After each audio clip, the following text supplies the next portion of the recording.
11 స్కందాలు మనము కంప్లీట్ చేసుకున్నాము.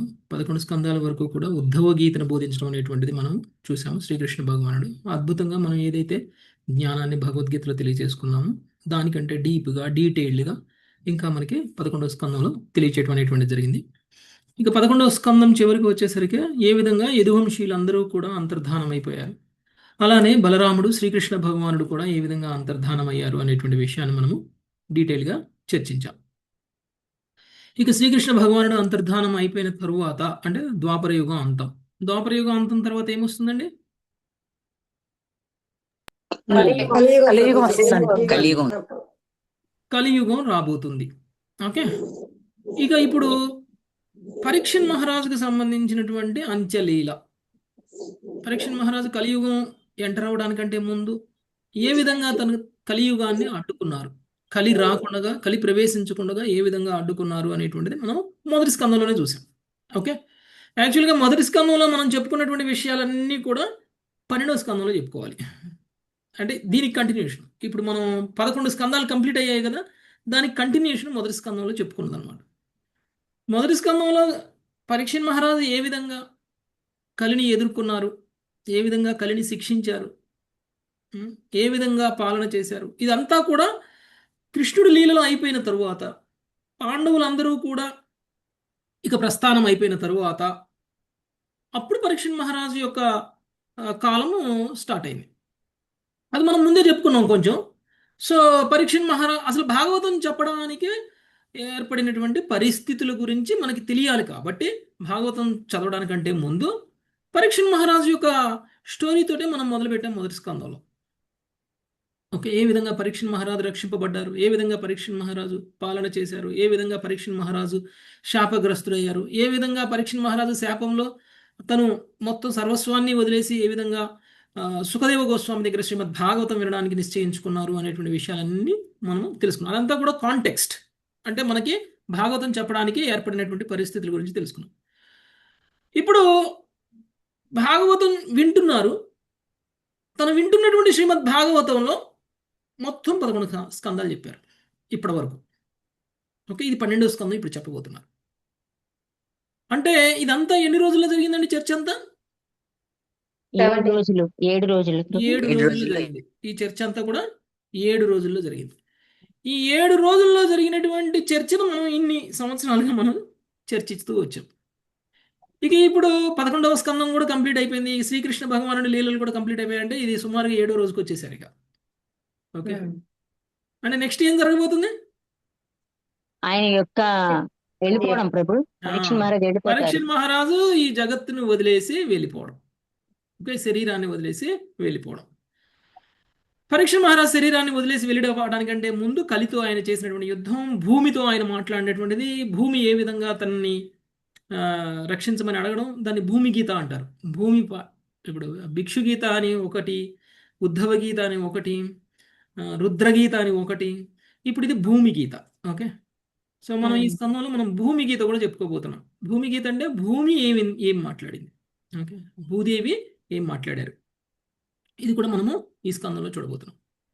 అయితే ప్రత్యేకించి మనం అందరం కూడా శ్రీకృష్ణ భగవానుడు అంతర్ధానం అయిపోయిన తరువాత కలియుగం ఎంటర్ అయినప్పుడు అప్పటికేం ప్రజాస్వామ్యం రాలేదు.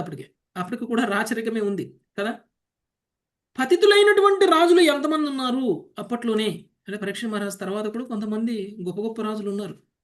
ఓకే, పరీక్షణ్ మహారాజ్ టైంలో కూడా కొంతమంది గొప్ప రాజులు ఉన్నారు. వాళ్ళ గురించి, వాళ్ళ చరిత్రల గురించి కొంత మనకి ఈ అధ్యాయంలో మనం తెలుసుకోబోతున్నాం. ఓకే, ఆ తరువాత కలియుగం యొక్క లక్షణాలు, వీటిని మనం మొదటి స్కందంలో చూసేసాం. తర్వాత భూమి గీతము, తర్వాత ప్రళయాల గురించి చెప్తారు. 4 రకాల ప్రళయాలు. ఇంతకుముందు మనం అందరం అనుకుంటాం ఏ ప్రళయంలో ఏ లోకాలు పోతాయి, ఎలాంటి ప్రళయంలో సమస్తం పోతుంది, ఇవన్నీ కూడా మనకి కన్ఫ్యూజన్ ఉంది కదా. ఆ కన్ఫ్యూజన్ అంతా కూడా ఇక్కడ క్లియర్ అయిపోతుంది. తర్వాత పరీక్షణ్ మహారాజు ఇక శరీర త్యాగం చేయడానికంటే ముందు పరీక్షణ్ మహారాజుకి సుఖదేవ గోస్వామి ఇచ్చినటువంటి ఇన్స్ట్రక్షను, తర్వాత పరీక్షణ్ మహారాజు శరీర త్యాగం చేయడం. తర్వాత మార్కండేయ ఋషి గురించి కూడా వస్తుంది. ఓకే, పురాణాల గురించి చెప్తారు. మార్కండేయ ఋషికి సంబంధించి మూడు అధ్యాయాల్లో ఉంది. మీరందరికీ గుర్తుండే వటపత్ర సాయి గుర్తుందా మీ అందరికి? ఎస్ ప్రభు, అంతం కలియుగం వెళ్ళిపోతుంటే ఈయన ఉమ్, జలంతో పాటు వెళతాడు. ఉమ్. ఒక చెట్టు మీద. ఆ స్టోరీ మొత్తం వస్తుంది ఇక్కడ. ఓకే. తర్వాత శివుడు పార్వతి ఏ విధంగా ఆ, మార్కండేయ ఋషికి కనిపిస్తారు, తర్వాత శివపార్వతులు ఏ విధంగా మార్కండేయ ఋషిని కీర్తిస్తారు, శివపార్వతులు కూడా మార్కండేయ ఋషిని కీర్తించారు. ఓకే. ఆ తర్వాత శ్రీమద్ భాగవతంలో ఉన్నటువంటి విషయాలన్నింటినీ కూడా మనకి తెలియజేస్తారు. తర్వాత భాగవతం యొక్క మహిమ లాస్ట్ చాప్టర్.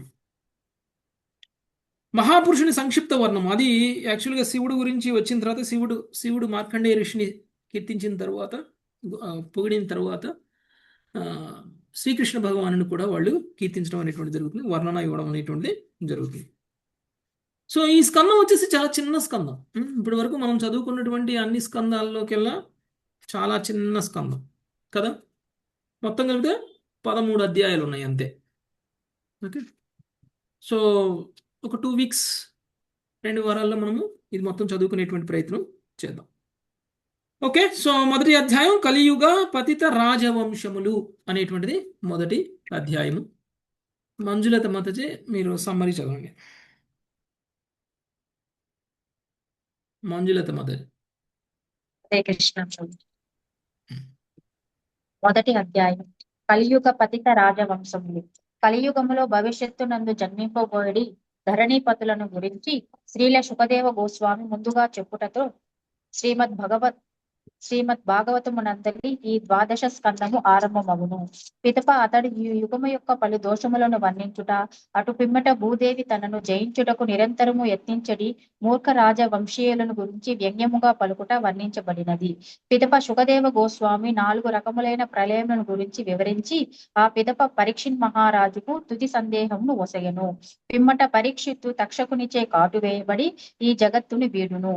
వేద పురాణముల వివిధ శాఖల ఆచార్యుల గురించి, మార్కండేయ ఋషి పుణ్యచరితమును గురించి, విరాట్ రూపమునందు భగవంతుని స్థుతి గురించి, సూర్యదేవునిగా భగవంతుని విస్తారము గురించి, ఈ వాంగ్మయమునందు చర్చించబడిన విషయముల సారాంశం గురించి, ఫలశ్రుతి గురించి వరుసగా చెప్పుట ద్వారా సూత గోస్వామి నైమిషారణ్యము చెంత ఋషులకు శ్రీమద్ భాగవత వర్ణమును ముగించును.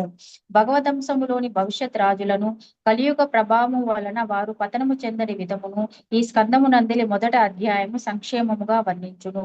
పూరిని వంశములో ఉపరిచర వసువు నుండి పురంజయుని వరకు 20 మంది రాజులు రాజ్యపాలనము చేయుదురు. వారందరూ సూర్యవంశజుడు.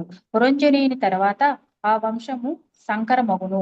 పురంజయుని పిమ్మట ప్రద్యోతనుల నడి 5 రాజులు, వారి తర్వాత క్రమముగా శిశునాగులు, మౌర్యులు, శృంగులు, పాండ్వులు, 30 ఆంధ్ర జాతీయులకు రాజులు, 7 అభీరులు, 10 మంది గర్ధబులు, 16 పంపులు, 8 యవనులు, 14 తురష్కులు, 10 గరుండలు, 11 మౌలలు, 5 కిలాకిల చక్రవర్తులు, 13 బాహ్లికులు రాజ్యము నేలుగురు.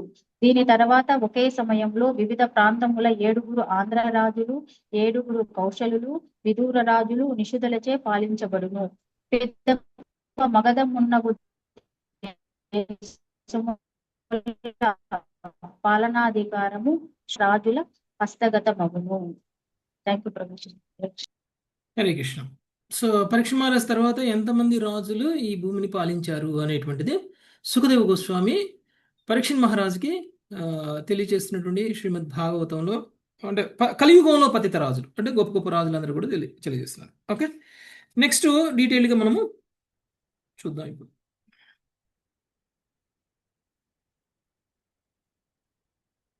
ఓకే. లావణ్య మాతాజీ. శ్రీశుక ఉవాచ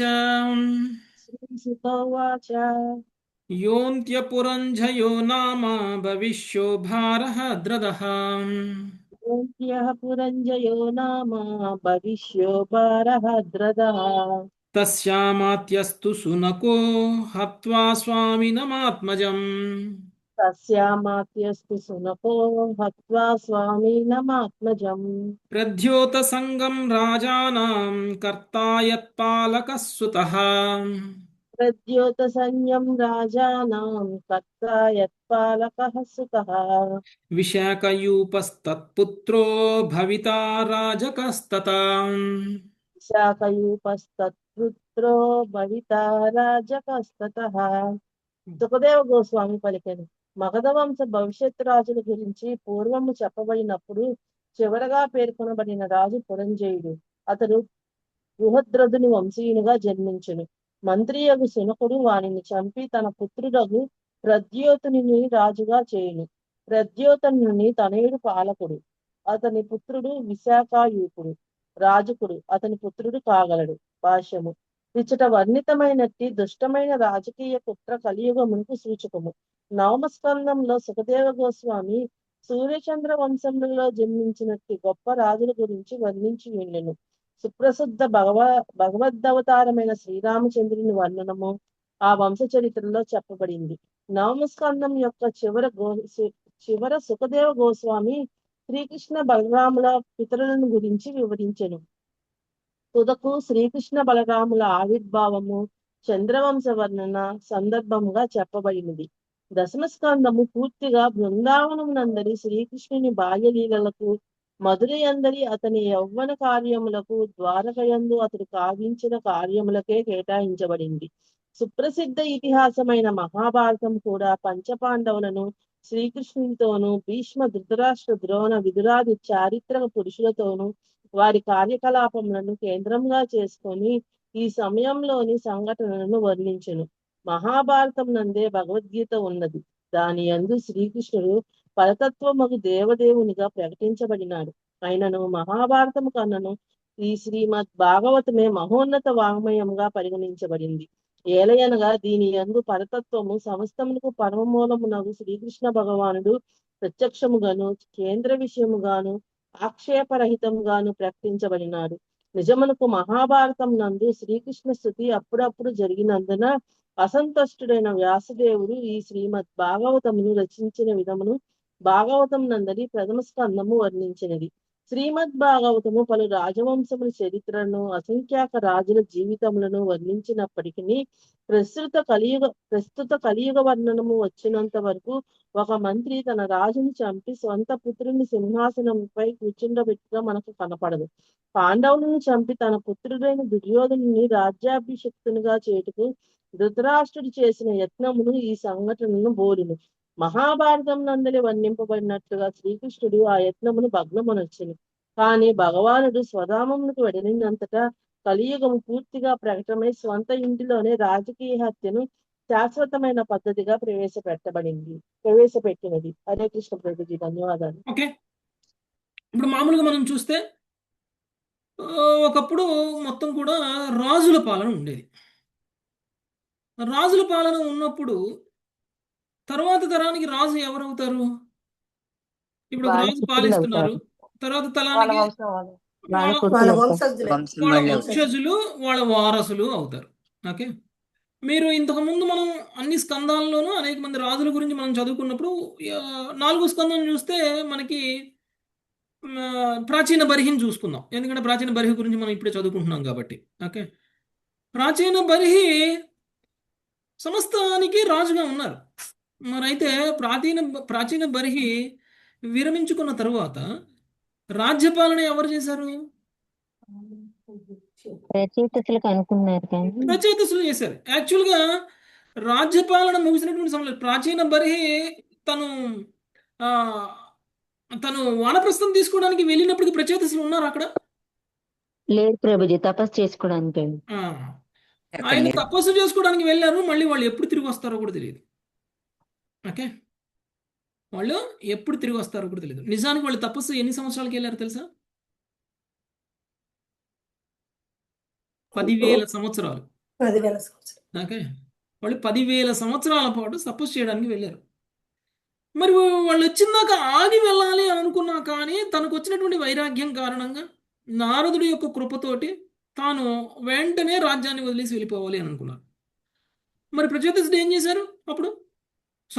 ప్రాచీన బర్హి ఏం చేశారు అప్పుడు? వదిలివేసి అలానే వెళ్ళిపోయారు కదా ప్రభు. వదిలివేసి వెళ్ళారు. కానీ దానికి ఎవరో ఒకరు రాజు లేకుండానే ఉన్నారా? ప్రచేతసులు వచ్చిందాక ఎవరు పాలించారు?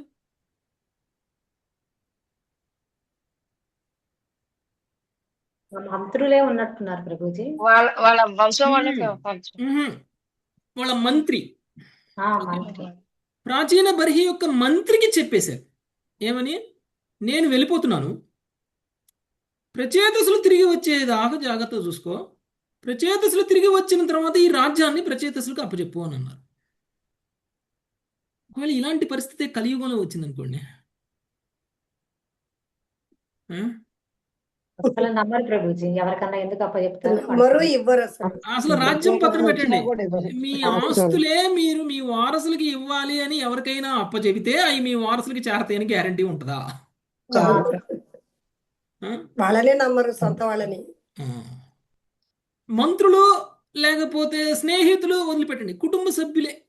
ఓకే, ఇది నా కొడుక్కి ఇవ్వాలి, ఇది నా కూతురికి ఇవ్వాలి, మిగిలింది వీళ్ళకి ఇవ్వాలి, వాళ్ళకి ఇవ్వాలి అని మనం ఎవరికైనా అప్పచెప్పి వెళ్ళామనుకోండి, లేదంటే మీ బంగారమే అనుకుంది, మీ బంగారమే, ఉం? ఓ 4 కిలోల బంగారం ఉంది, ఈ 4 కిలోల బంగారం తీసుకెళ్ళి మా అబ్బాయికి ఇవ్వండి అంటే మీ అబ్బాయికి చేరుతుందా ఆ 4 కిలోలు ఎవరికైనా ఇస్తే? చేరదు బాబు. గ్యారెంటీ లేనే లేదు. 4 గ్యారెంటీ గ్రాములు లేదు, కూడా చేరదు, అనుమానం. 4 గ్రాములు కూడా చేరదు. ఓకే, అది కలియుగం పరిస్థితి. కలియుగంలో రాజకీయాలు ఉంటాయి, కుట్రలు ఉంటాయి, కుతంత్రాలు ఉంటాయి. ఏ విధంగా నేను ఇతరుల సొమ్మును కూడా భోగించాలి అనేటువంటి భావన ఉంటుంది. కానీ సత్యయుగం సమయంలో ఇప్పుడు మనం పురాణాల్లో చదువుకున్నటువంటి శ్రీమద్ భాగవతంలో చదివిన ద్వాపర యుగం వరకు, ఓకే, అనేక మంది రాజులు ఉన్నారు.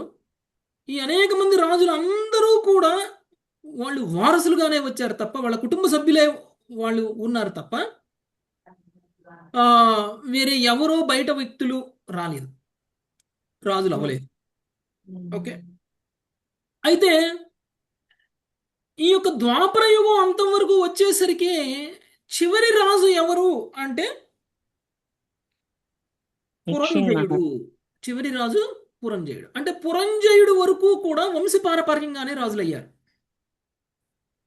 పురంజయుడు వరకు కూడా వంశపారపర్యంగానే రాజులయ్యారు.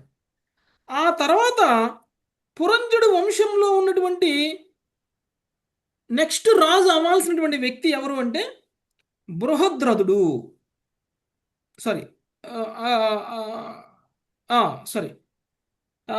బృహద్రథుడి యొక్క వంశంలో ఉన్నటువంటి వాడు పురంజయుడు. బృహద్రథుడి యొక్క వంశంలో ఉన్నటువంటి వాడు పురంజయుడు. అక్కడ మళ్ళీ రాజకీయం జరిగింది. ఈయన చివరి రాజు అనమాట. అంటే వంశపారంపర్యంగా వచ్చే రాజులు ఎవరైతే ఉన్నారో వాళ్ళందరిలో చివరి రాజు ఎవరు అంటే పురంజయుడు. ఆ పురంజయుడు బృహద్రథుని యొక్క వంశంలో ఉన్నటువంటి చివరి రాజు. ఇక్కడ మంత్రి, ఆ పురంజయుడు యొక్క మంత్రి అయినటువంటి సునకుడు, పురంజయుడి యొక్క మంత్రి అయినటువంటి సునకుడు ఏం చేశాడు? రాజునే చంపేసేశాడు. రాజుని చంపేసి తన పుత్రుణ్ణి రాజుగా నియమించాడు.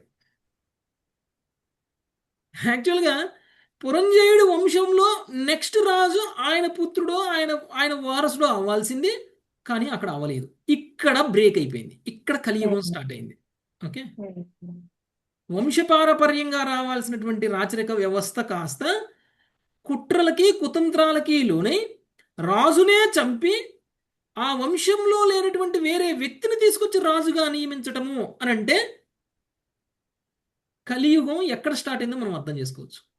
ఓకే, ఇది ద్వాపర యుగం సిమ్టమ్ కాదు. ఓకే, ఇది ఇక్కడ కలియుగం స్టార్ట్. కలియుగంలో ఉండాల్సినటువంటి కుట్రలు కుతంత్రాలు రాజకీయాలు ఇవన్నీ కూడా అప్పుడు ఉండేవి కావు. ఎప్పుడు అంటే ఇది ఈ చివరి రాజు అయినటువంటి పురంజయుడి తర్వాత నుంచి అది స్టార్ట్ అయింది అని మనకి తెలియజేస్తున్నాడు. ఓకే, అయితే ఆ శనకుడు అనేటువంటి వ్యక్తి యొక్క పుత్రుడి పేరు ప్రద్యోతుడు. ఆ ప్రద్యోతుడిని రాజుగా చేయడం అనేటువంటిది జరిగింది. ఆ తర్వాత ప్రద్యోతుని యొక్క పుత్రుడు పాలకుడు, అతని పుత్రుడు విశాఖయూపుడు, రాజుకుడు అతని పుత్రుడు, రాజుకుడు అతని పుత్రుడు కాదు. అంటే ఈ విధంగా మళ్ళీ తర్వాత అక్కడ పరంపర బ్రేక్ అయిపోయింది. అక్కడ రాచరికంలో వంశపారపర్యంగా వస్తున్నటువంటి రాజు పురంజయుడితో బ్రేక్ అయిపోయి మళ్ళీ వేరే వంశం వాళ్ళు రాజులుగా చలామణి అయ్యారు. ఓకే, సో వీళ్ళందరూ కూడా కలియుగంలో పాలించినటువంటి రాజులుగా భావించాలి. అంతకు ముందు రాజులు ఎవరు? పురంజయుడి వరకు కలియుగానికంటే ముందు పాలించినటువంటి రాజులు. ఓకే, అందుకని వీళ్ళందరూ కూడా పతిత రాజులు. ఓకే, పతిత రాజులు అంటే ఏంటి? శీలం చెప్తారు వాళ్ళు. న్యాయబద్ధంగా న్యాయబద్ధంగా. అర్హతతో పొందినటువంటి రాజులు కాదు. ఓకే, ఇప్పుడు అవే జరుగుతున్నాయి కదండి. ఏ విధంగా Yes, కుట్రలు ప్రభుజీ. చేసి నేను సింహాసనం మీద కూర్చోవాలి అదే జరుగుతున్నాయి. వీళ్ళందరినీ కూడా ప్రస్తుతం అయితే ఇప్పుడు అప్పుడు జరిగినటువంటి దాన్ని మనం పతిత రాజులు అంటున్నాం. ఇప్పుడున్న వాళ్ళందరూ పతిత రాజులే కదా. ఏ విధంగా వాడి చైర్ నేను లాక్కోవాలి, నా చైర్ వాడు లాక్కోవాలని చూస్తుంటారు. ఇప్పుడు అవసరమైతే మంత్రి స్థానంలో ఉన్నటువంటి వాళ్ళని, రాజు స్థానంలో ఉన్నటువంటి వాళ్ళని కుట్ర చేసి చంపినటువంటి సందర్భాలు కూడా ఉన్నాయి. తండ్రి బిడ్డలే ఒకళ్ళొకళ్ళు ఓకే, సో అది అంతకు ముందు వరకు కూడా చాలా గొప్పగా రాజరిక పాలన అనేటువంటిది చాలా గొప్పగా సాగింది. సో ఇంకోటి శ్రీమద్ భాగవతంలో శ్రీకృష్ణుడి యొక్క ప్రస్థానం, శ్రీకృష్ణుడి యొక్క ఇది ఎంతవరకు శ్రీకృష్ణుడి గురించి చెప్పారు అనేటువంటిది మనం మొదటి స్కందం చెప్పుకున్నప్పుడే మనం చెప్పుకున్నాం. శ్రీకృష్ణుడు అన్ని స్కందాల్లోనూ ఉన్నారు, అవునా కదా. అవును ప్రభుజీ. ప్రతి స్కందంలో శ్రీకృష్ణుడి గురించి ఎంతో కొంత వచ్చింది. ప్రత్యేకించి 10వ స్కందం ఎక్స్క్లూజివ్ శ్రీకృష్ణుడి గురించి ఉంది. ఎందుకు శ్రీకృష్ణుడి గురించి ఇంతగా రాశారంటే, యాక్చువల్గా వ్యాసదేవుడు మహాభారతాన్ని రాసినప్పుడు శ్రీకృష్ణుడి గురించి కొంతే రాశారు. శ్రీకృష్ణుడి యొక్క లీల అది కొంతే. మహాభారతం మొత్తం కూడా మిగిలినంతా కూడా మొత్తం కూడా అదొక పౌరాణికమైనటువంటి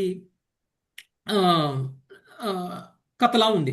సో అందులో శ్రీకృష్ణుడి గురించి కొంతే ఉంది. అందుకనే అది సంతృప్తి చెందలేదు. అంతేకాదు ఆయన వేదాలను విభజించటం, ఆయన రాసిన పురాణాలు, ఇతిహాసాలు ఇవన్నీ కూడా శ్రీకృష్ణుని కీర్తించి లేవు అంతగా. ఒక మహాభారతమే ఎంతో కొంత కీర్తించింది శ్రీకృష్ణుడిని, కానీ అది కూడా చాలా తక్కువ. అందుకనే ఆయన సంతృప్తి చెందలేదు.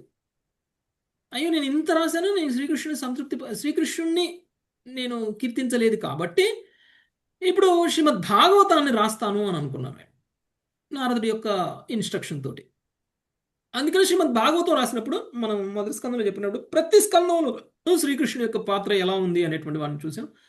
ఇక శ్రీకృష్ణుడు లేనటువంటి స్కందాలలో శ్రీకృష్ణుడి యొక్క వివిధ ఇతర అవతారాల గురించి కూడా ఉంది. ఓకే, అంటే మొత్తం శ్రీమద్ భాగవతం మొత్తం కూడా దేవాది దేవుడి గురించే ఉంది. దేవాది దేవుడైనటువంటి శ్రీకృష్ణ భగవానుడి గురించే ఉంది. సో ఆ విధంగా మనము శ్రీకృష్ణుడితో నిండి ఉన్నటువంటి శ్రీమద్ భాగవతాన్ని చదువుతున్నాం కాబట్టి శ్రీమద్ భాగవత శ్రవణం చేస్తే శ్రీకృష్ణుని ప్రత్యక్షంగా కూడా మనము అనుభూతం చేసుకోవచ్చు. ఓకే, శ్రీమద్ భాగవతం ఎక్కడ ఉంటే అక్కడ శ్రీకృష్ణుడు ఉన్నట్లే. ఎందుకు మనం చెప్తాం శ్రీమద్ భాగవతం శ్రీకృష్ణుడితో సమానము, శ్రీమద్ భాగవతం ఉంటే శ్రీకృష్ణుడు ఉన్నట్లే. ఎంతమంది ఇంట్లో శ్రీకృష్ణుడు ఉంచుకోవాలనుకుంటున్నారో వాళ్ళందరూ శ్రీమద్ భాగవతాన్ని ఉంచుకోవచ్చు. ఓకే, అందుకని పరీక్షిత్ మహారాజుకు సుఖదేవ గోస్వామి కూడా చెప్పారు, శ్రీకృష్ణ భగవానుడు అంతర్ధానం తర్వాత మరి ధర్మం నశించిపోయింది కదా, మరి ఆ ధర్మం ఎక్కడుంది అంటే శ్రీమద్ భాగవతంలో ఉంది. భాగవతాన్ని అనుసరించినటువంటి వాళ్ళు, శ్రీమద్ భాగవతం ప్రకారంగా తమ జీవనాన్ని గడిపినటువంటి వాళ్ళకి అధర్మం అనేటువంటిది లేదు. అధర్మయుతులు కానే కాదు వాళ్ళు. అంటే కృష్ణ చైతన్యంలో ఉన్నటువంటి వ్యక్తులు పూర్తిగా ధర్మయుతంగా వాళ్ళు జీవిస్తున్నట్లు. కాబట్టి ఎవరింట్లో శ్రీమద్ భాగవతం ఉంటుందో వాళ్ళ ఇంట్లో కలియుగం యొక్క ప్రభావం ఉండదు. కృష్ణుడు ఈ భూమి మీద ఉన్నంత వరకు కలి ఎంటర్ అవ్వాల. కృష్ణుడు వెళ్ళిన తర్వాత కలి ఎంటర్ అయింది. మరి ఆ కలి ప్రభావం నుంచి మనల్ని మనం కాపాడుకోవాలి అని అంటే శ్రీమద్ భాగవతాన్ని తీసుకో. ఓకే, శ్రీమద్ భాగవతం ఎవరింట్లో ఉంటే కలి ప్రభావం ఉండదు. కలి ప్రభావం ఉంటే ఏంటి, కలి ప్రభావం లేకపోతే ఏంటి, ఏంటి తేడా అని మనం అనుకోవచ్చు. అందుకని మనకు రాబోయేటువంటి అధ్యాయంలో కలి యొక్క సిమ్టమ్స్, ఓకే, కలి ఎలా ఉంటుంది, కలి ప్రభావం ఉంటే మనం ఎలా ఆలోచిస్తాం, కలి ప్రభావం ఉంటే మన పనులు ఎలా ఉంటాయి, కలి ప్రభావంలో మనం ధర్మం ఎలా ఉంటుంది, కలి ప్రభావంలో మనం ఏ విధంగా పతనం చెందుతాము అనేటువంటి విషయాలన్నీ కూడా మనకి అర్థమవుతుంది. కాబట్టి ఒకవేళ మిమ్మల్ని మీరు నిజంగా రక్షించుకోవాలి అని అంటే, మీరు ఈ కలి యొక్క ప్రభావం నుంచి మిమ్మల్ని మీరు కాపాడుకోవాలి అని అంటే ఇంట్లో తప్పకుండా శ్రీమద్ భాగవతం ఉండాలి. మనం అందరం అనుకుంటాం ఇవన్నీ పుస్తకాలు కాదు, శ్రీకృష్ణుడు. ఓకే, ఇవన్నీ సామాన్యమైనటువంటి పుస్తకాలు కదా, ఏదో ప్రింట్ వేసి ఇచ్చిన బుక్స్ అని అనుకుంటారు. కాదు, శ్రీమద్ భాగవతం సామాన్యమైనటువంటి ఒక గ్రంథంలా భావించనే కూడదు. సామాన్యమైనటువంటి గ్రంథం కానే కాదు. ప్రతి అక్షరము శ్రీకృష్ణ భగవానుడితో సమానం, ప్రతి పదము శ్రీకృష్ణ భగవానుడితో సమానం. అందుకని మనకి మొదటి స్కందం వస్తుంది ఏ విధంగా మనం శ్రీకృష్ణ భగవానుడిని శ్రీమద్ భాగవతంలో ప్రతి ప్రతి పేజీలో మనం చూడొచ్చు. శ్రీమద్ భాగవతాన్ని మనం ప్రతి పేజీలో చూడగలగాలి. ఒకవేళ మనము శ్రీమద్ భాగవతం మొత్తం చదివి ఏవో కొన్ని పేజీల్లోనే మనం శ్రీకృష్ణ భగవానుని అనుభూతం చేసుకుని మిగిలిన పేజీలో శ్రీకృష్ణ భగవానుని మనం అనుభూతం చేసుకోలేదంటే మనం నిజంగా శ్రీమద్ భాగవతాన్ని చదవలేదని అర్థం. చదివినా భాగవతం మనకు అర్థం కాలేదు అని అర్థం. ఓకే, ఎప్పుడైతే మనం ఆ శ్రీమద్ భాగవతాన్ని ప్రతి పేజీలో శ్రీకృష్ణ భగవానుని మనం అర్థం చేసుకునే విధంగా ఉండాలి అని అంటే చెప్పేవాడికి క్వాలిఫికేషన్ ఉండాలి, వినేవాడికి క్వాలిఫికేషన్ ఉండాలి. శ్రీమద్ భాగవతాన్ని మీకు బోధించే వాళ్ళు ప్రామాణికమైనటువంటి గురు పరంపరలో ఉన్నటువంటి వ్యక్తి కనుక మీకు బోధించినట్లయితే మీరు అప్పుడు ప్రతి పేజీలో శ్రీకృష్ణ భగవానుని చూడగలుగుతారు. వినే వ్యక్తి వినయంతో, శ్రద్ధతో, కృష్ణుడి మీద ప్రేమతో కనుక విన్నట్లయితే ప్రతి పేజీలో కూడా శ్రీకృష్ణ భగవానుడు మనకు కనిపిస్తాడు. అది చెప్పే వాళ్ళకు ఉండాల్సిన అర్హత, వినే వాళ్ళకు ఉండాల్సిన అర్హత. సో మనం శ్రీమద్ భాగవతాన్ని స్వయంగా శ్రీల ప్రభుపాదుల వారి ద్వారా రచింపబడినటువంటి భాష్యాన్ని మనం చదువుతున్నాం. కాబట్టి ఇది ప్రామాణికమైనటువంటి పరంపర ద్వారా శ్రీమద్ భాగవతం మనకు వచ్చింది. కాబట్టి మనకి అర్హత ఉన్నటువంటి పరంపరలోనే మనం ఉన్నాం. కాబట్టి మనకు అవకాశం ఉంది శ్రీమద్ భాగవతంలో కృష్ణుని అనుభూతం చేసుకునేటువంటి అవకాశం. ఓకే, అలానే మనం కూడా చాలా శ్రద్ధగా భక్తిలో పురోగమించాలి అనేటువంటి లక్ష్యంతో ఎలాంటి భౌతికమైనటువంటి కోరికలు లేకుండా కేవలం ఆధ్యాత్మికంగా శ్రీకృష్ణ భగవానుడి యొక్క ప్రేమను మాత్రమే పొందాలి అనేటువంటి ఉద్దేశంతో మనం శ్రీమద్ భాగవతం చదువుతున్నాం. కాబట్టి మనకి కూడా అర్హత ఉంది. ప్రతి పేజీలో మనం శ్రీకృష్ణ భగవానుడిని చూడగలిగేటువంటి అర్హత. ఓకే, కాబట్టి మనం అందరం కూడా సరి అయిన పరంపరలో ఉన్నాం. మనం అందరం కూడా సరి అయినటువంటి చైతన్యంలో శ్రీమద్ భాగవతాన్ని చదువుతున్నాం. కాబట్టి మనకి సందేహమే అవసరం లేదు కృష్ణ ప్రేమ రాదు అనడానికి. ఓకే, సందేహమే అవసరం లేదు, కృష్ణ ప్రేమ 100% వస్తుంది. ఓకే, సో అందుకని భాగవతం యొక్క ప్రాముఖ్యత, భాగవతం యొక్క గొప్పతనం గురించి మనకి ఇక్కడ తెలియచేశారు. కలియుగం ఆరంభమైంది అనేటువంటి విషయం, ఈ కలియుగంలో పాలించినటువంటి రాజుల యొక్క అపవిత్రతను గురించి మనకు తెలియచేస్తూ, వాళ్ళ యొక్క అనర్హతను గురించి మనకు తెలియచేస్తూ ఈ అధ్యాయాన్ని మొదలు పెడుతున్నారు. ఓకే, అంటే కలియుగంలో పాలించినటువంటి రాజులు వాళ్ళ అర్హతతో రాజులు కాలేదు, కుట్రలు చేసి, కుతంత్రాలు చేసి, హత్యలు చేసి రాజులు అయ్యారు.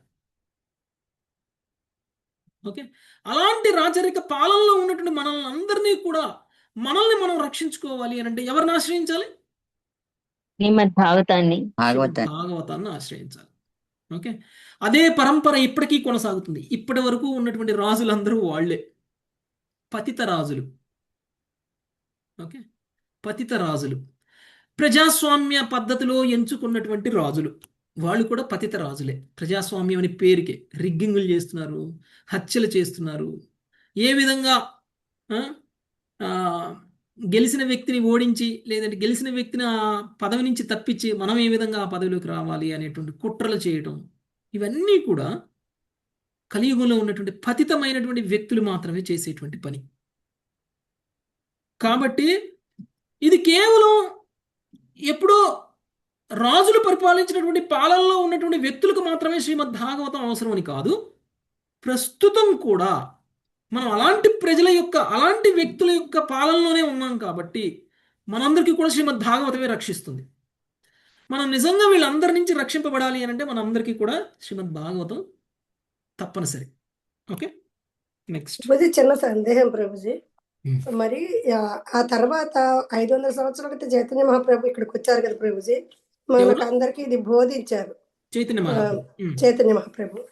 అది ఆ తర్వాత ఈ రాజుల కాలం వచ్చిన తర్వాత 5000 సంవత్సరాల క్రితం నుంచి ఇది మనం చదువుకుంటున్నాము. అప్పుడు ప్రాంతాల వారీగా భాగవతం ఎందుకు వచ్చింది ప్రభుజీ? పోతనామాచుడని, తర్వాత ఇంకో చోట కొన్ని ప్రాంతాల వారి భాగవతం కాదు. కొద్దో గొప్ప తెలివితేటలు ప్రతి ఒక్కడు నాకొచ్చు, నాకు తెలుసు అని రాసేస్తారు. అది ఆ ఏరియా వాళ్ళంతా మరి అలా చేశారు కదా. అవును, నాకు అర్థం కాలేదు. అప్పట్లో మనకి ఒరిజినల్ భాగవతం అందరికీ దొరకలేదు. అప్పట్లో ఇన్ని రకాలుగా ప్రింటింగ్లు చేయడం, ఇంత ఇదిగా పబ్లిసిటీ చేయడం, అవన్నీ అప్పుడు జరగలేదు. ఓకే, నిజమైనటువంటి ప్రామాణిక పరంపరలో ఉన్నటువంటి వాళ్ళకి ఒరిజినల్ భాగవతం దొరుకుతుంది, మనలాంటి వాళ్ళకి. ఓకే, మనం గౌడీయ వైష్ణవ సాంప్రదాయంలో ఉన్నాం కాబట్టి మనకి శ్రీమద్ భాగవతం ఒరిజినల్ కాపీ మనకు దొరుకుతుంది. కానీ ఇది అంతగా ప్రచారం జరగలేదు అనుకోండి, అప్పుడు ఏం జరుగుతుంది? కేవలం శ్లోకాలు ఉంటాయి. ఓకే, శ్రీమద్ భాగవతం కేవలం శ్లోకాలు ఉంటాయి. యాక్చువల్గా భాష్యము అనేటువంటిది కేవలం ప్రామాణికమైనటువంటి పరంపరలో ఉన్నటువంటి వ్యక్తులు మాత్రమే రాశారు భాష్యం. ఓకే, అంటే ఎవరైతే ప్రాపర్గా భాష్యం ఇచ్చారో, అంటే వైష్ణవ సాంప్రదాయాలు ఎవరైతే భాష్యం రాశారో, ఆ భాష్యం రాసినటువంటి సాంప్రదాయాలను మాత్రమే ప్రామాణికమైనటువంటి సాంప్రదాయాలుగా పరిగణించారు. చాలా సాంప్రదాయాలు ఉన్నాయండి, కానీ అవన్నీ ప్రామాణికం కాదు. ఎందుకు? వాళ్ళ ఫిలాసఫీ వైష్ణవ ఫిలాసఫీ కాదు కాబట్టి, వాళ్ళ తత్వము ప్రామాణికమైనటువంటి పరంపరలో నుంచి వచ్చినటువంటి తత్వం కాదు కాబట్టి. ప్రస్తుతం మనకి 4 ప్రామాణికమైనటువంటి పరంపరలు ఉన్నాయి. ఆ 4 ప్రామాణికమైనటువంటి పరంపరలు ఎందుకు మనం వాటిని ప్రామాణికం అని అన్నాము అని అంటే, వాళ్ళందరూ కూడా భాగవతానికి భగవద్గీతకి భాష్యాలు రాశారు కాబట్టి. మిగిలిన వాళ్ళు ఎందుకు కాదు అంటే, వాళ్ళందరూ కూడా భాష్యం రాయలేదు కాబట్టి. ఓకేనా మాతాజీ? గుర్తింపుబడిన వైష్ణవ సిద్ధాంతంలో భాష్యం రాయలేదు కాబట్టి. ఇది ఒకటి. ఇక రెండవది, అంత అందుబాటులో లేనప్పుడు ఏమవుతుంది? మనందరికీ జ్ఞానం లేదు, మనందరం గురువుని ఆశ్రయించలేదు, ప్రామాణికమైన పరంపరలో ఉన్నటువంటి గురువుని మనం పొందలేదు. మనందరికీ ఏదో శాస్త్రం తెలిసినటువంటి వ్యక్తి, బ్రాహ్మణుడు అయినటువంటి వ్యక్తి, సంస్కృతం తెలిసినటువంటి వ్యక్తి, తను సంస్కృత శ్లోకాలను చదివి తను ఏం చెప్తే అదే నిజమైనటువంటి భాగవతం అని అనుకున్నాం మనం. ఓకే, నాకు చదవడం వచ్చు. ఇప్పుడు మీ అందరికీ ఇంగ్లీష్ రాదనుకోండి, నాకు ఇంగ్లీష్ వచ్చు అనుకోండి, నేను ఇంగ్లీష్ చదివి దాన్ని మీకు తెలుగులో అర్థం చెప్తాను అని అన్నాను అనుకోండి, మీరు అందరూ వచ్చి కూర్చుంటారు, నేను తెలుగులో అర్థం చెప్తాను. సో నేను చెప్పేటప్పుడు నా ఇష్టం వచ్చిన విధంగా నేను మీకు చెప్తా, అక్కడ ఉన్నది చెప్పకుండా. అప్పుడు ఏమవుద్ది? తిరగబడే అవకాశం ఉంది. మీరు నేను చెప్పింది ఏదో అదే కరెక్ట్ మీనింగ్ అనుకుంటారు. మారొచ్చు. మీరు మీనింగ్ నేను మారొచ్చు. చెప్పింది ఏం చెప్పానో అది మీరు సరైందనే అనుకుంటారు. మీకు తెలియదు కదా ఇంగ్లీషు. Yes. సో ఒక ఇంగ్లీష్లో చదువుతున్నారు, మనకి తెలుగులో చెప్తున్నారు, ఒక ఇంగ్లీష్లో చెప్పిందే మనకి చెప్తున్నారు అని అనుకుంటారు, నేను తెలుగులో ఏం చెప్పినా. ఓకే, సో పూతన భాగవతం అని అన్నారు. పోతన. ఓకే, పోతనకి ఉన్నటువంటి అర్హత ఏమిటి శ్రీమద్ భాగవతం చెప్పడానికి? అది మీరు ప్రశ్నించాలి. శ్రీమద్ భాగవతం చెప్పడానికి, శ్రీమద్ భాగవతం రాయడానికి పోతనకి ఉన్నటువంటి అర్హత ఏంటి? పోతన ఏమన్నా వైష్ణవ సాంప్రదాయంలో ఉన్నటువంటి వ్యక్తి ఉంటే ఏ సాంప్రదాయంలో ఉన్నాడు? ఆ సాంప్రదాయం ప్రామాణికమైనటువంటి సాంప్రదాయమా అవునా కాదా? వైష్ణవ సాంప్రదాయంలో ఎవరు ఆయనకి గురువు? ఒకవేళ వైష్ణవ సాంప్రదాయానికి చెందిన వ్యక్తే కానప్పుడు, వైష్ణవ సాంప్రదాయంలో గురువునే కలిగి ఉండకపోతే, కనీసం శిక్షా గురువు అయినా లేకపోతే ఆ వ్యక్తి భాగవతం చెప్పడానికి అర్హుడు కాదు. కేవలం ఆయనకున్నటువంటి అర్హత ఏమిటి? ఆయనకు తెలిసినటువంటి గ్రామర్, సంస్కృతం. ఓకే, ఆయన ఏం అర్థం చేసుకుంటే అది రాశాడు. భగవంతుడు ఎంతో కొంత జ్ఞానాన్ని కొంతమంది ఇచ్చాడు, కానీ ఆ జ్ఞానాన్ని ఆయన మిస్యూజ్ చేశారు. ఆ జ్ఞానంతో ఆయన భౌతికంగా ఏ హీరోనో పొగుడుకుంటే బాగుండేది. ఓకే, కానీ భగవంతుడిని కీర్తించాలనే ప్రయత్నం చేయకూడదు జ్ఞానం లేకుండా. కానీ ఆయన తెలుగులో వచ్చింది అదే ఫస్ట్, అందుకని మనకందరికి తెలుగులో కావాలి, మనకందరికి తెలుగులో అనువదించిన వాళ్ళు లేరు. సంస్కృతంలో ఉంది, ఎక్కడో ఇంగ్లీష్ లో ఉంది, లేకపోతే బెంగాలీలో ఉంది. ఇవన్నీ మనకి తెలుగులో ఎవరు అనువాదం చేస్తారు? తెలుగు వచ్చిన వాడు చేయగలగాలి. తెలుగు సంస్కృతం తెలిసిన వాళ్ళు చేయాలి. అప్పుడు పోతన ఉన్నాడు, పోతన చేశాడు. అదే డిమాండ్ సప్లై మాతాజీ. ఓకే, అదే అర్థమైంది.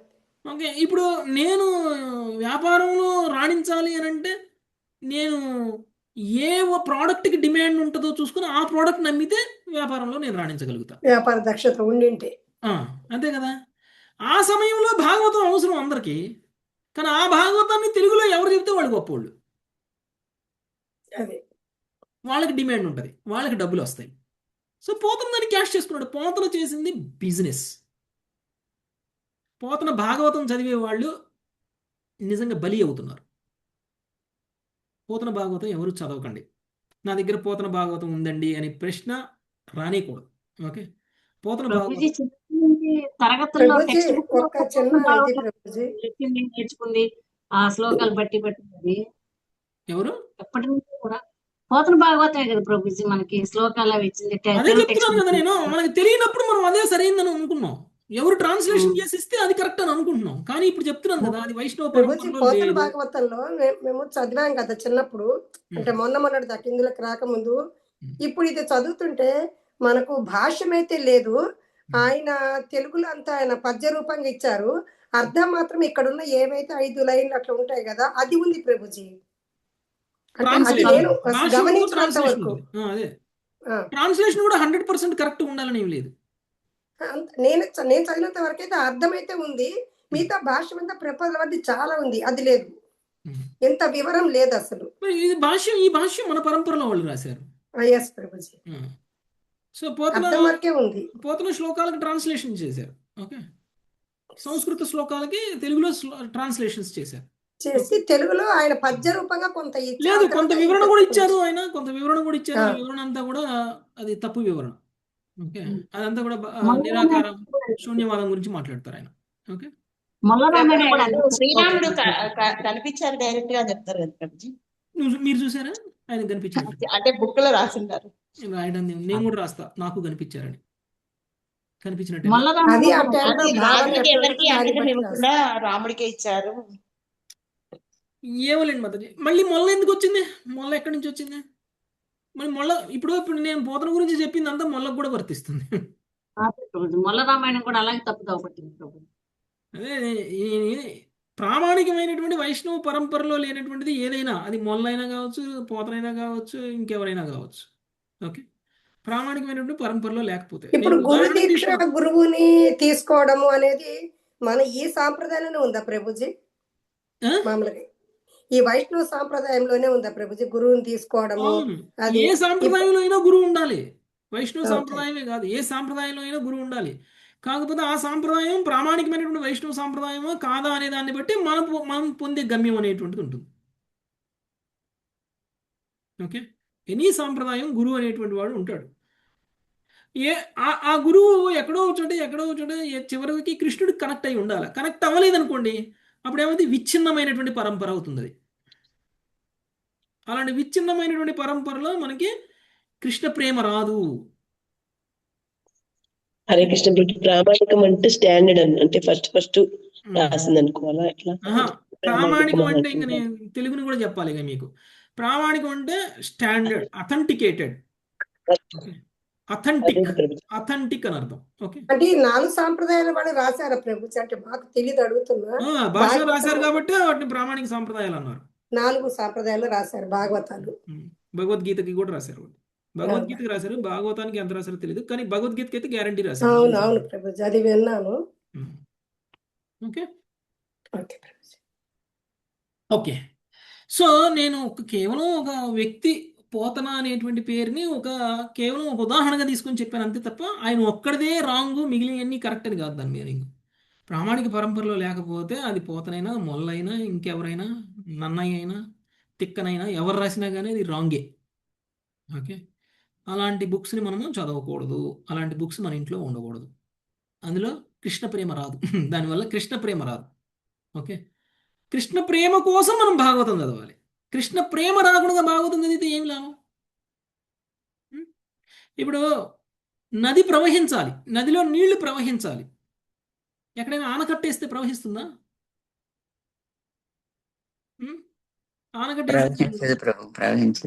ప్రవహించదు. అలానే అంటే ఏంటి, కంటిన్యూటీ ఉండాలి, కనెక్షన్ ఉండాలి. నది ప్రవహించాలంటే ఆ మూలం నుంచి మన వరకు కూడా కనెక్షన్ ఉంటేనే, కాలం ఉంటేనే వస్తుంది నీళ్లు, అంతేనా? నది నీళ్లు ఎక్కడ నది పుడుతుందో అక్కడి నుంచి మన దాకా నీళ్లు రావాలంటే ఆ నది నీళ్లు దానికి ఛానల్స్ ఉండాలి కదా, కాలువ ఉండాలి కదా అక్కడి నుంచి మన దాకా. ఇప్పుడు అన్ని సైడ్స్ నుంచి నదిలోకి ఉంటాయి కదా ప్రభుజీ, చాలా డిఫరెంట్ ప్లేసెస్ ఉంటే ఉండనండి. వాటి గురించి ఎందుకు ఆలోచిస్తున్నాను? సోర్స్ గురించి చెప్తున్నాను. మూలం నుంచి వచ్చే నీళ్లు మన దాకా రావాలంటే ఉండాలి కదా, ఛానల్ లేకపోతే అది ఫ్లో అవ్వదు. నదిలో నీళ్లు ఎలా అయితే ఒక ఛానల్లోనే ఫ్లో అవుతూ ఉంటాయో ఆ విధంగానే కృష్ణుడి యొక్క ప్రేమకు కూడా ఆ ఫ్లోలో రావాలి మన దాకా అంటే పరంపరలోనే ఉండాలి. పరంపరలో లేకపోతే ఆ కృష్ణుడి ప్రేమ మన దాకా చేరదు. ఏదో ఒకటి చదివేశానులే అంటే ఆ చదివిన దానికి కృష్ణుడి యొక్క ప్రేమతో కనెక్ట్ అయ్యి లేకపోతే, కృష్ణుడికి సంబంధించినటువంటి పరంపర వైష్ణవ సాంప్రదాయంలో లేకపోతే మన దాకా రాదు. సో మీ ఇంటికి బయటనే ఎలక్ట్రిసిటీ డిపార్ట్మెంట్ పెద్ద సబ్స్టేషన్ ఉంది. అక్కడి నుంచి మీ ఇంటికి కరెంట్ వస్తుంది. మధ్యలో వైర్ దిగిపోయింది, లైట్ వెలిగిద్దా? స్విచ్ వేసినా కానీ 10 సార్లు వేసినా కానీ లేదు.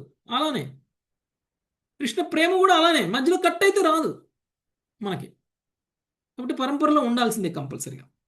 ఓకే, నెక్స్ట్ 3వ శ్లోకం. శ్రీవాణి మాతాజీ.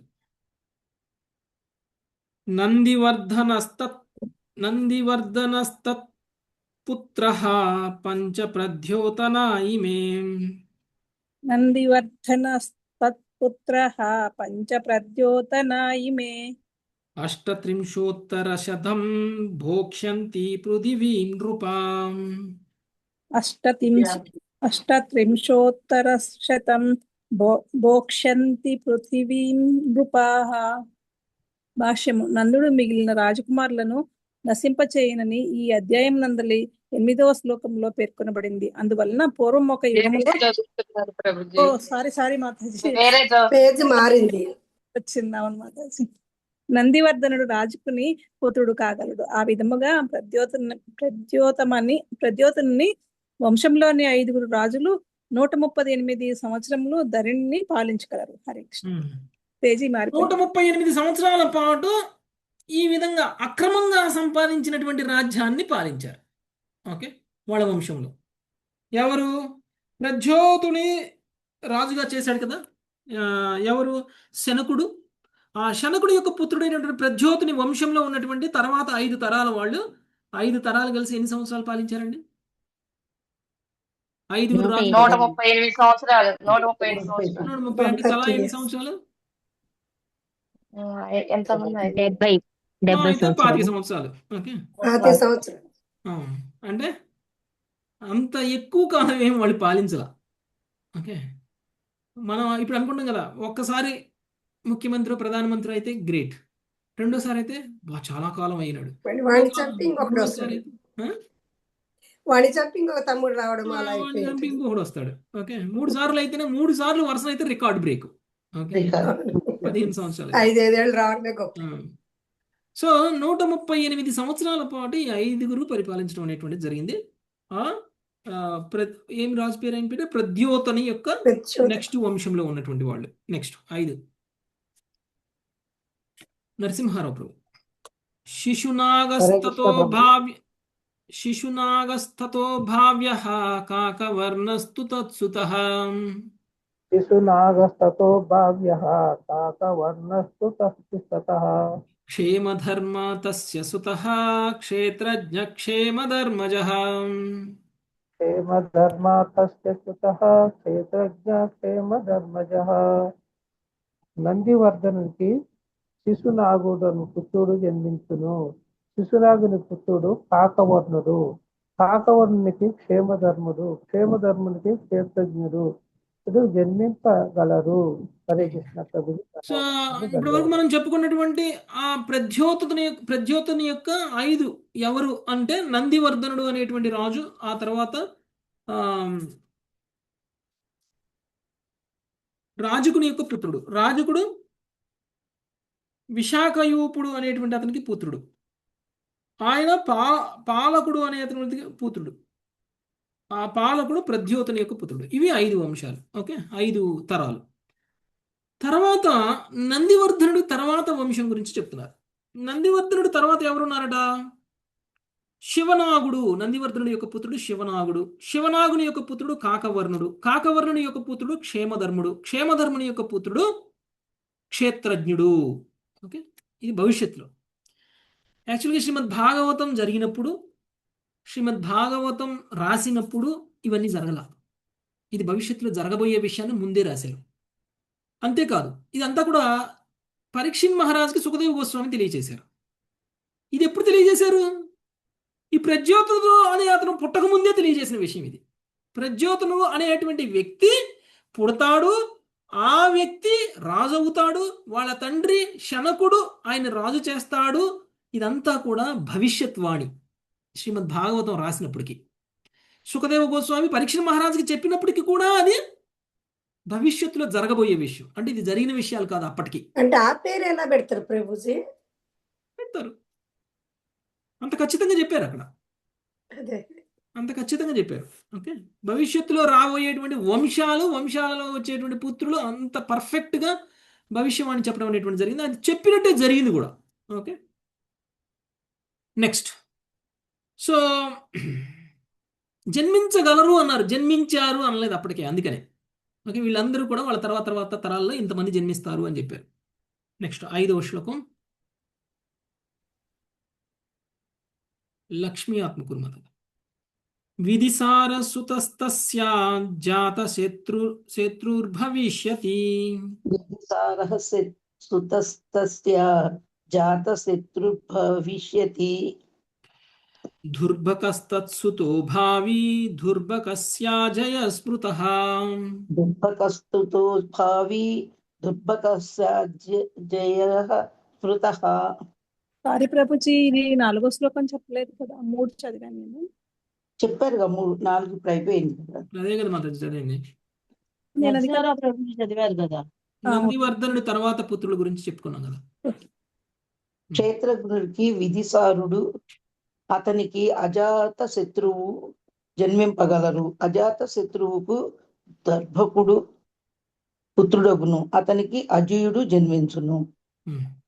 ఓకే, దాని తర్వాత తరాల్లో క్షేత్రజ్ఞుడికి వరకు ఇంతకు ముందు శ్లోకంలో చెప్పారు. క్షేత్రజ్ఞుడి తర్వాత వాళ్ళ నెక్స్ట్ జనరేషన్లో ఎవరెవరు పుడతారు అనేటువంటి చెప్పారు. క్షేత్రజ్ఞుడికి విధిసారుడు, ఆయనకి అజాతశత్రువు, అజాతశత్రువుకి దర్భకుడు, ఆ దర్భకుడికి అజయుడు అనేటువంటి వాళ్ళు జన్మిస్తారు. నెక్స్ట్. హరే కృష్ణ ప్రభుజీ, మనకి భాగవతంలో స్టార్టింగ్ లో కూడా ఎన్ని తరాలు చెప్పినట్టున్నారు కదా ప్రభుజీ, ఈ రాజులు ఎవరి తర్వాత ఎవరు వస్తారనేది. కృష్ణుడి వంశంలో రాబోయేటువంటి వాళ్ళ గురించి చెప్పారు ఫ్యూచర్ లో. Okay okay. కలియుగంలో వాళ్ళలో కొంతమంది పాలించారు. కలియుగం దాకా పాలించారో లేదో తెలియదు, కానీ కలియుగంలో కూడా కొంతమంది ఉన్నారు. ధ్రువ మహారాజ్ తర్వాతది వంశాలు చెప్పారు ప్రభుజీ, ఎక్కువ చాలా వివరంగా చెప్పారు. ధ్రువ మహారాజ్ తర్వాత ఎవరెవరు వస్తారు అనేది. ఓకే ప్రభుజీ. నెక్స్ట్ సునీత మాతాజీ. నందివర్ధన అజేయో మహానంది సుతస్తతః. నందివర్ధన అజేయో మహానంది సుతస్తతః. శిశునాగాదశైవాతే షష్ట్యుత్తరశతత్రయం. శిశునాగాదశైవాతే షష్ట్యుత్తరశతత్రయం. తమాభోక్ష్యంతి పృథివీం కురు శ్రేష్ఠ కలో నృపాం. సమాభోక్ష్యంతి పృథివీం కురు శ్రేష్ఠ కలో నృపా. మహానంది సుతో రాజన్ శూద్రా గర్భోద్భవో బలి.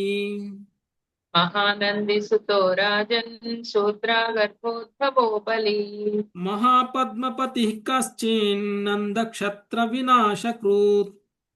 మహాపద్మపతి కశ్చిన్నంద క్షత్ర వినాశకృత్. తతో నృపా భవిష్యంతి శూద్రప్రాయాస్త్వధార్మికా. తతో నృపా భవిష్యంతి శూద్రప్రాయాస్త్వధార్మికా.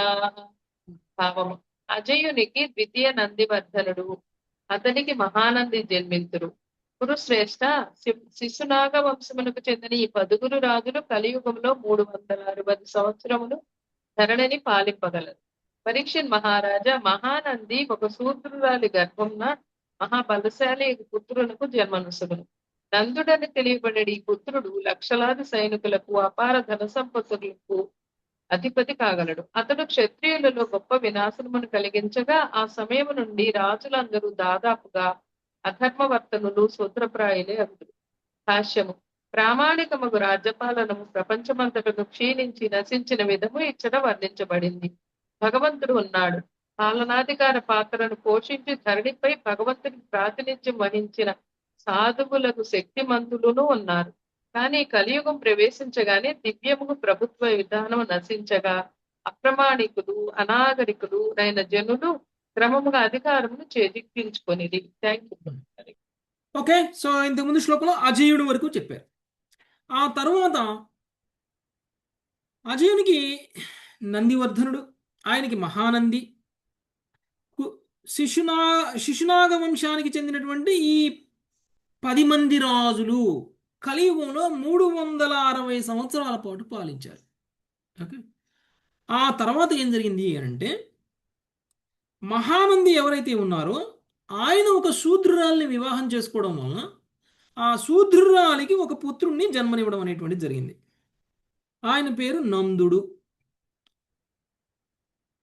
ఆయన లక్షలాది సైనికులకు అపార ధన సంపత్తులకు అధిపతి అవ్వగలడు. అంటే ఒక శూద్రుడు భవిష్యత్తులో రాజు అవ్వబోతున్నాడు. ఓకే, ఇది చెప్పింది. ఇప్పటి వరకు రాజులు ఎలా ఉన్నారు, భవిష్యత్తులో రాజులు ఎలా ఉండబోతున్నారు అనేటువంటి విషయం పరీక్ష మహారాజుకి సుఖదేవ గోస్వామి చెప్తున్నటువంటి విషయం.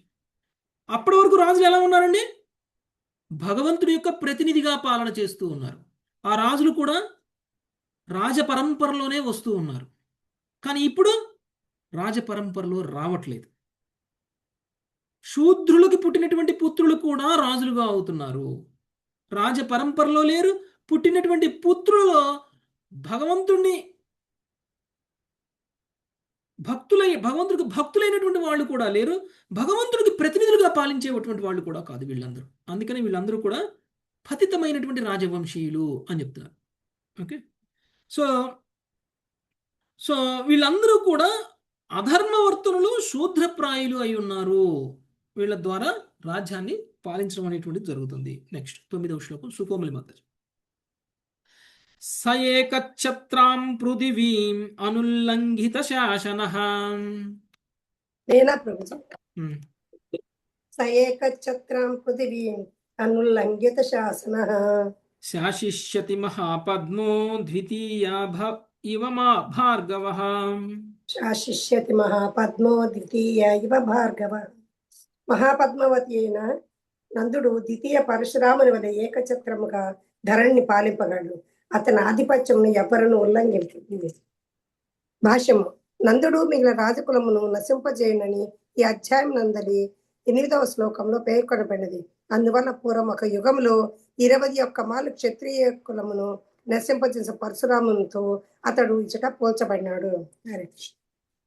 పరశురాముడితో పోల్చారు అని అంటే గుణగణాల్లో పోల్చలా. ఓకే, ఏ విధంగా పరశురాముడిని ఎవరు ఎదిరించలేరో ఆ విధంగా ఈ వ్యక్తిని కూడా, నందుడు అనేటువంటి వ్యక్తి, ఈ నందుడు ఎవరు? శూద్రుడిని శూద్రురాల్ని వివాహం చేసుకుంటే పుట్టినటువంటి శూద్రుడు. ఆయన ఎలా పాలించాడు? మంచిగా పాలించాడా, మంచిగా పాలించలేదా అని కాదు ఇక్కడ. లేదంటే భగవంతుడి యొక్క ప్రతినిధిగా పాలించాడా లేదా అని కాదు ఇక్కడ. కానీ ఏకఛత్రాధిపత్యంగా అయితే పాలించాడో ఆయన ఎదిరించేటువంటి వ్యక్తి అనేటువంటి వాడు లేకుండా అయిపోయాడు. అధర్మం చేసేటువంటి వ్యక్తిని కూడా చాలా మంది ఎదిరించలేకపోతారు. దాని అర్థం ఎదిరించలేనటువంటి వ్యక్తి ఎవరైనా గొప్పవాళ్ళు అయిపోరు. ఓకే, సో ఆ విధంగా ఈ నందుడు కూడా అధర్మయుక్తమైనటువంటి రాజుల్లో ఒకడే. అధర్మంగానే రాజుగా అయ్యాడు. సో ఇప్పుడు అతను ఏకఛత్రాధిపత్యంగా అంటే ఇంక ఎవరు ఎదిరించకుండా ఆయన అనంతకాలం పాటు పాలించాడు. నెక్స్ట్ 10వ శ్లోకం. క్షత్రియులనే చంపేశాడు ఇతను. క్షత్రియ కులాన్ని నాశనం చేశాడు. అంటే ఒకప్పుడు క్షత్రియులే రాజులు అయ్యేవాళ్ళే, ఇప్పుడు క్షత్రియులే లేదనమాట. ఓకే, నెక్స్ట్ 10వ శ్లోకం. మంగతాయర్ మాతాజీ. తస్య చాష్టౌ భవిష్యంతి సుమాల్యా ప్రముఖా సుతాం. మంగతాయర్ మాతాజీ. ఇందుమతి మాతాజీ. అదే కృష్ణ ప్రభుజీ చెప్పించారా? అవును మాతాజీ, పిలిచాను. చెప్పండి ప్రభుజీ. చదవండి మాతాజీ. 10వ శ్లోకం. చెప్పండి ప్రభుజీ ఒకసారి. తస్య చాష్టౌ భవిష్యంతి సుమాల్యా ప్రముఖా సుతాం. తస్య చాష్ణో భవిష్యంతి సుమాల్యా ప్రముఖా సుతాః. యయిమాం భోక్ష్యంతి మహీం రాజనశ్చాశతం సుమాం. యయిమాం భోక్ష్యంతి మహీం రాజనశ్చ శతం సమాః. హరే కృష్ణ. అతనికి సుమాల్యుడు మున్న 80 పుత్రులు జన్మించగలరు.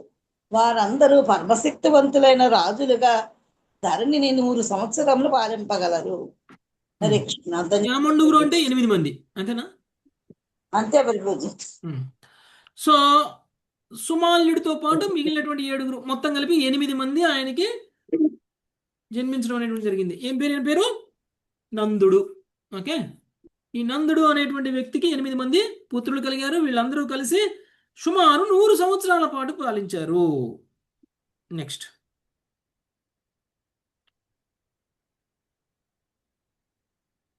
11. ఇందుమతి మాత. నవనందాన్ ద్విజః కశ్చిన్ ప్రపన్నానుద్ధరిష్యతి. నవనందాన్ ద్విజః కచ్చిత్ ప్రపన్నానుద్ధరిష్యతి. తేషాముభావే జగతీం మౌర్య భోక్ష్యంతి వై కలౌ.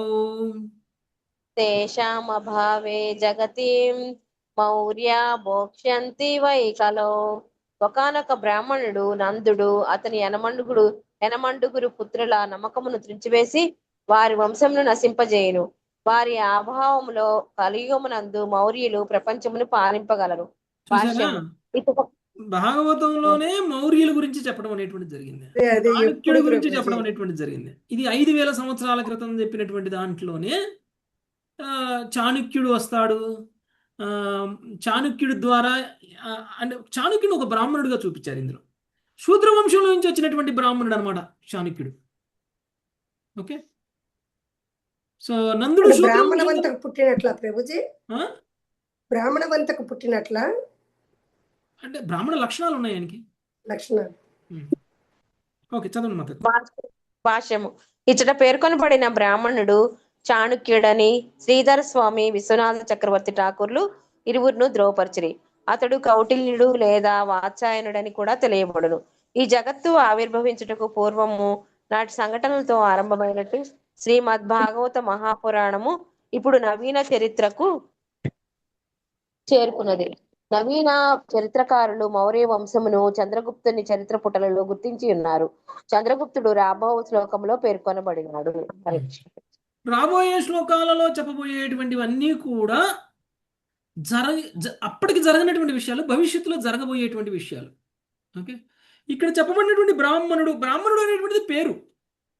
ఓకే, అంటే ఇందాక మాతాజీ అడిగారు అదేంటంటే పేర్లతో సహా చెప్పారు, ఖచ్చితంగా అదే పేర్లతో ఉంటారా అంటే అదే పేర్లతో ఉండకపోవచ్చు. యాక్చువల్గా వాళ్ళ పేర్లు శాస్త్రం ప్రకారంగా పలానా అని ఉంటాయి, కానీ వాళ్ళు ఆ పేరుతో వాళ్ళు యాక్చువల్గా వాళ్ళకి పుట్టకముందే వాళ్ళకి రాసిన పేరు అది, కానీ తల్లిదండ్రులు అదే పేరు పెట్టాలని ఏం లేదు. ఇప్పుడు ఈ బ్రాహ్మణుడికి చాణక్యుడు అని పేరు పెట్టారు తల్లిదండ్రులు. అర్థమైన మాతాజీ? సుకోమల్ మాతాజీ. మళ్ళీ తర్వాత పక్కన నందుడు అని రాశారు. నందుడు అంటే నందుడు యొక్క వంశానికి చెందినటువంటి వాడు అని అర్థం. అదే ఇప్పుడు పాండవులు అని అంటే పాండవ వంశానికి చెందినటువంటి వాళ్ళు అని అర్థం. తర్వాత కురువంశీయులు అంటారు, కౌరవులు అంటారు కదా, కురువంశం, కురువుకు సంబంధించిన కౌరవులు. సో అలానే నందుడు వంశానికి చెందినటువంటి వాళ్ళందరూ కూడా నందులే. ఓకే, సో ఆ నందుల్లో ఒకడు బ్రాహ్మణుడు. ఆ బ్రాహ్మణుడు ఎవరయ్యా అంటే మనకు తెలిసినటువంటి చాణక్యుడు అనేటువంటి విషయాన్ని మనకి శ్రీధర స్వామి, విశ్వనాథ చక్రవర్తి ఠాకూర్లు ఇద్దరు కూడా కన్ఫర్మ్ చేశారట. అంటే మౌర్యుల గురించి చెప్పడం జరిగింది, తర్వాత రాబోయే చరిత్ర శ్లోకాల్లో చంద్రగుప్తుడి గురించి, తర్వాత వీళ్ళందరి గురించి కూడా, మౌర్య వంశం గురించి కూడా మొత్తం కూడా చెప్పడం అనేటువంటి జరిగింది అని అంటే చరిత్రలో ఆల్రెడీ వాళ్ళు రాకముందే రాసి ఉంది అని అర్థం. ఓకే, కాబట్టి ఇందులో చెప్పబడినటువంటి ప్రతిదీ కూడా అక్షర సత్యం. ఓకే, శ్రీమద్ భాగవతంలో. ఓకే, ఇక్కడ కాపుదాం మాతాజీ. రేపు ఈ చంద్రగుప్తుడికి సంబంధించింది, మిగిలినటువంటి చంద్రగుప్తుడి తర్వాత ఏ విధంగా నందుడి యొక్క వంశం అంతరించి తర్వాత అది మౌర్యుల చేతిలోకి ఏ విధంగా రాజ్యపాలన వెళ్ళిపోయింది, అంటే నందుల చేతిలో నుంచి మౌర్యుల చేతిలోకి ఏ విధంగా రాజ్యపాలన వెళ్ళింది అనేటువంటిది రేపు చూద్దాం. Okay, thank you very much. Hare Krishna. Hare